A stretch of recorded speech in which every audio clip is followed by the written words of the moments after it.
once you become a skilled Salesforce professional, whether that's a system administrator or a Salesforce developer, or really anything in between, you're going to start thinking about what you're doing with your career and where you're headed.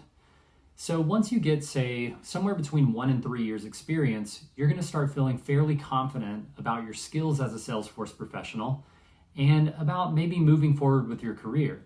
Usually people start in W-2 jobs, working for a specific employer, or they may go over and do some contracting on the side or do some volunteer projects and things like that.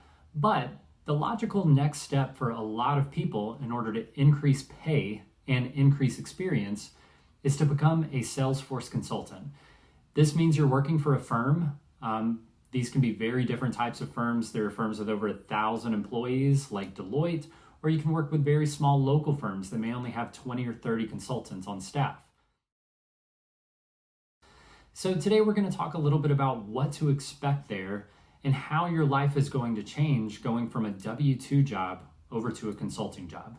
Now, I say a W-2 job to represent working for a single employer. However, when you work for a consulting firm, that is typically W-2 employment also, but it operates much more like a contractor where you're doing billable hours. So the first thing I want to talk about there is how pay works. So with your typical job, you're going to be on salary and you're going to get a paycheck every couple of weeks that's exactly the same amount every time. Well, that's fairly normal with consulting, except that now you're going to have a bonus structure. Those bonuses can be based on anything as far as company performance, how your department is doing, and then very specifically your utilization, which means how many hours are you billing to clients on a monthly and quarterly basis. So most consulting companies pay either quarterly or annually. You can really gauge how well you're doing within a 3-month period and work to get a bonus, as opposed to having to have this very consistent long-term 1-year pay structure where if you leave the company or they let you go or anything like that, that's much more likely to happen within a 1-year period than it is a 3-month period where you can lock in those bonuses early. So that's one thing to keep in mind when you're looking for a consulting firm. Try to find a quarterly bonus structure that works for you. The next thing I want to talk about is how your life is going to change going from W-2 employment to consulting employment. So the number one thing is the intensity and the responsibility. When I talk about intensity, with a W-2 job working for a single employer, you're usually going to have a couple of people that you work with, a couple of different departments that you work with, and usually a pretty flexible schedule as far as I'll get that done by next Friday, or if it takes a little longer, no big deal, I'll just let them know. Now in consulting, you have much tighter deadlines. You're reporting to more people. So you could be working 3 to 5 different projects at one time, and those projects could each have 2 or 3 different people that you're having to communicate with. So you can imagine working, say, 4 projects with 3 people on each project you're communicating with, 12 people on any given day, just to maintain the projects that you're working on. And that doesn't even count internal employees. You may be on project teams with 2 to 3 additional people. So now you're interacting with clients and you're interacting with internal people that are working the project with you. And you can see how that's a lot to juggle mentally. Just juggling all these different projects, all these different people, the requirements, and the deadlines for those projects.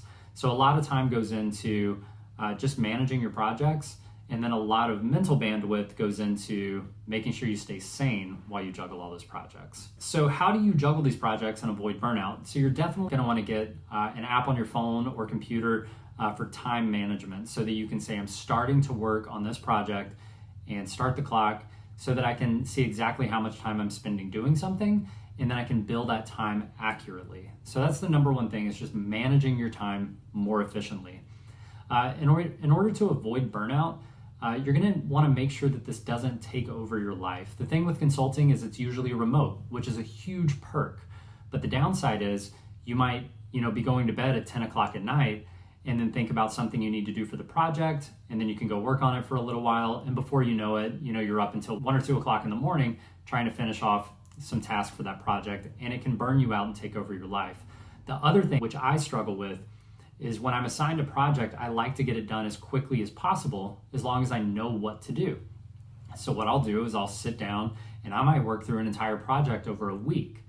Well, in a W-2 job, if you finish a big project, you sort of get this breath of relief and you get to take a break. In consulting, they're just going to assign you to another project. So that's great for billable hours. You might work 60 hours billable in a week. That's really great for the bonus.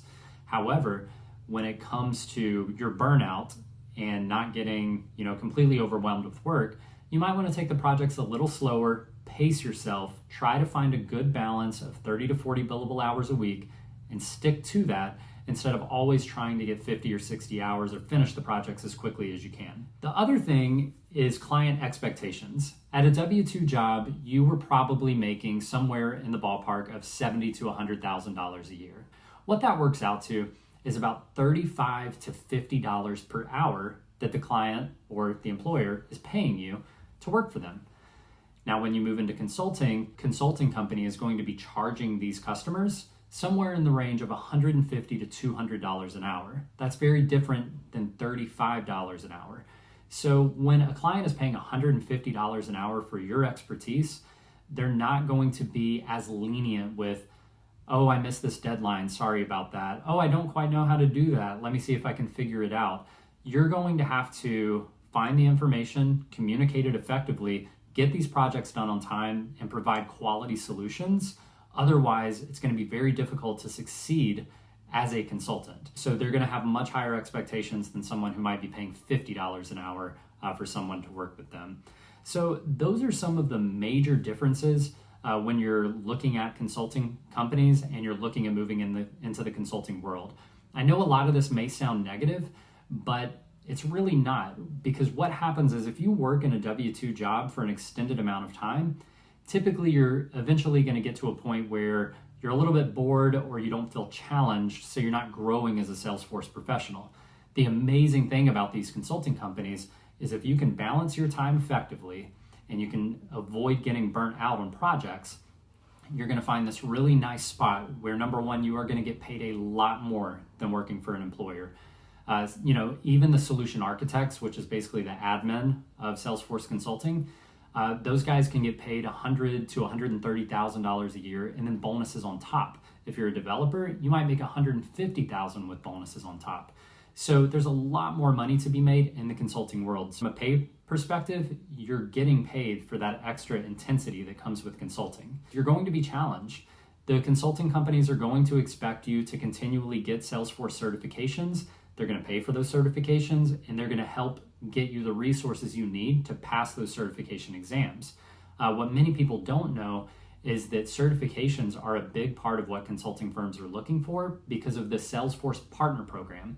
And that partner program gives a higher credibility to consulting firms with more consultants, with more certifications. So the more certifications you have, especially some of these harder to get certifications, the better credibility your consulting firm is going to get, and therefore you are much more valuable to the firm themselves. So hopefully this is a good overview of what to expect when you're moving into the consulting world, and just to know that this isn't as simple as just getting a new job. This is really moving into another realm of the Salesforce ecosystem, which is a lot more intense, but also a lot more rewarding from a pay perspective and a lot more rewarding from an experience perspective.